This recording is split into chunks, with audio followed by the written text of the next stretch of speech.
Hi guys, welcome back to my channel and welcome to this Back to Basics series where I will be sharing with you guys a lot of basics. For example, how to contour your face, how to apply foundation, stuff like that.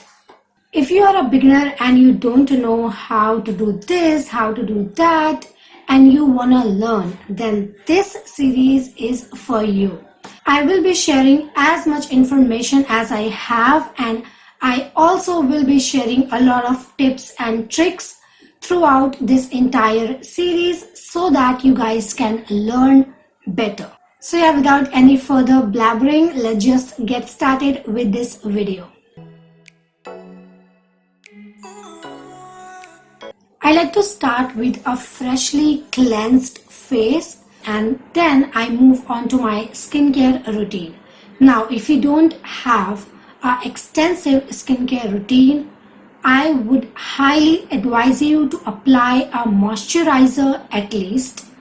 If you don't apply moisturizer, your skin will naturally produce oils and that oil will break your foundation later on. So it's better to apply a moisturizer. Even if you have oily skin, don't skip moisturizer. It will make sure that you don't have any dry patches and foundation will go smoothly on top of it.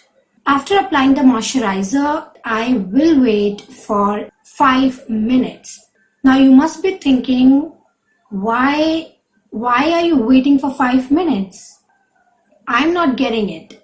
So I have just applied moisturizer and that moisturizer is sitting on top of my face. And I want that moisturizer to go deep into my skin. And if I will give it some time, it will go inside the skin. And if you don't wait anything that you are going to apply on top of this right now, that will slip and slide. I will advise you to take this 5 minutes break, not just after moisturizer, but after every step that you do. Then I like to apply a primer. If you have large pores or visible pores or skin texture, then I will highly advise you to use a silicone-based primer. Silicone-based primers are going to fill inside your pores or texture and it's gonna create a smooth canvas. Another really important thing that I want to talk about is the selection of the primer and foundation. So you cannot use a silicone-based primer with a water-based foundation and vice versa. Water and silicone doesn't mix together, they doesn't go well together. So if you apply a silicone-based primer and then if you apply a water-based foundation on top, then foundation will break and it will peel apart.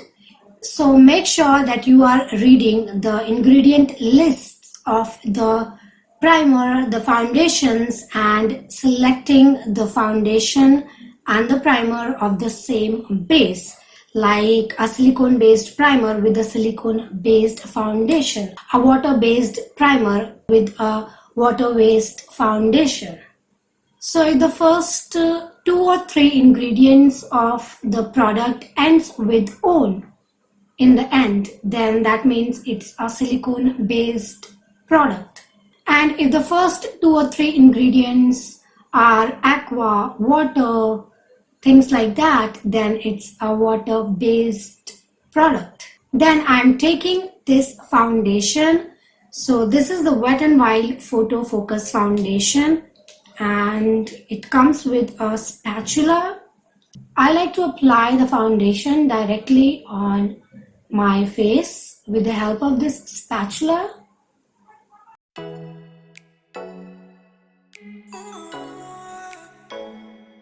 So I have applied the foundation all over my face, and if you have noticed, I have applied very less quantity of the foundation on my forehead because I don't want a lot of coverage on my forehead. So apply most amount of foundation on the center of your face and apply less foundation towards your outer perimeter, and apply the least product on your forehead. Then taking this beauty sponge, this is from Blue Heaven Cosmetics. This is not a dry sponge. I have dampened this sponge in the water and then I have squeezed out the excess water that it had, and then I'm going to use it to blend my foundation. Make sure that you don't use a dry beauty sponge because it will soak up all your foundation and it will give you no coverage at all. So I'm going to start blending this foundation from the center of the face and then I will move towards the sides. To blend the foundation, make sure you are doing this motion that I am showing you right now. Don't drag your blender like this. Just press and take away, press and take away. This is known as dabbing motion.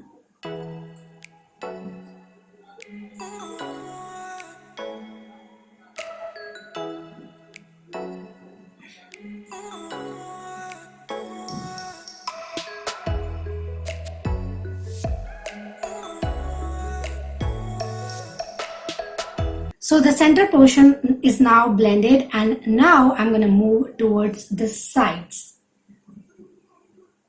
So I'm doing the same motion, same dabbing motion.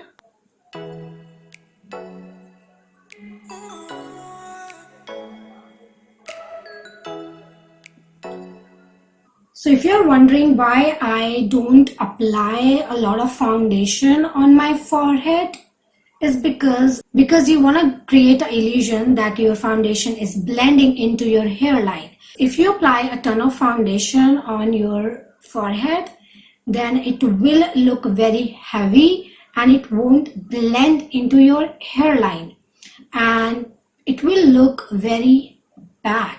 Now as you can see, I have applied the foundation. So at this stage, if you want, you can go ahead and apply the second layer of the foundation.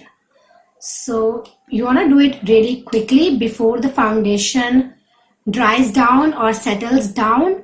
I'm going to show you how to do that. So apply it quickly.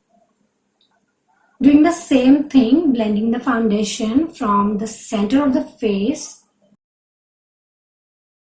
And then moving on to the outer perimeter. So technically you should be applying your foundation down to your neck also. Otherwise it's gonna look like you are wearing a mask which is ending right here. But I don't like the feel of foundation onto my neck, so I just skip it. Moving on to the next thing, which is concealer. Now if your concern is dark circles, then I will advise you to use a concealer which is closest to your actual skin tone. Don't use a highlighting concealer or a lighter concealer to cover your dark circles because it won't cover your dark circles and your dark circles will end up looking gray. If you don't have any concealer and you still want to conceal your dark circles, then take your foundation and apply it as a concealer. But before concealing the eyes, let me first tell you that I have not applied foundation onto this area right here. If I will apply foundation, then concealer, then a highlighting concealer, then powder, then it will be too much for this particular area.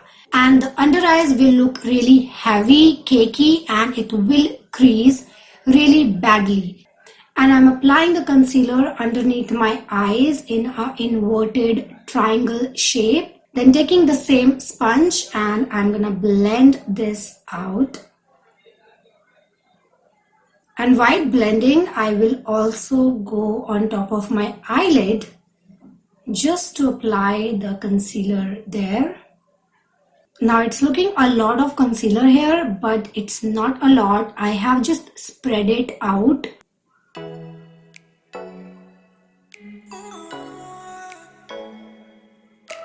Then if you like your under eyes to look bright, to look highlighted, then this is the time to apply your highlighting concealer.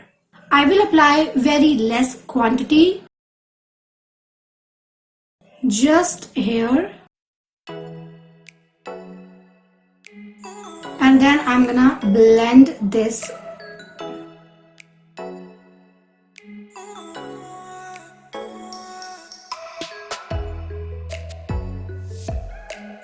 And if you want, you also can highlight your forehead, your nose bridge, and your chin.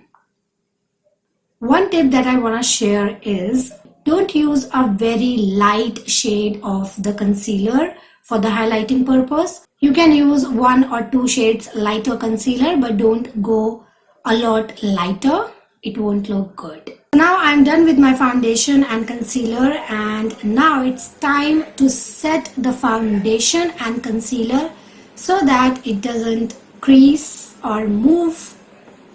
So I'm taking a powder and I'm dipping a small brush into it and tapping off the excess. I'm gonna get rid of all the creases that my eyes has developed. I'm also going to do the same thing on the bottom and then the powder. Then I'm going to set my foundation using the same powder. So just lightly swirling my brush.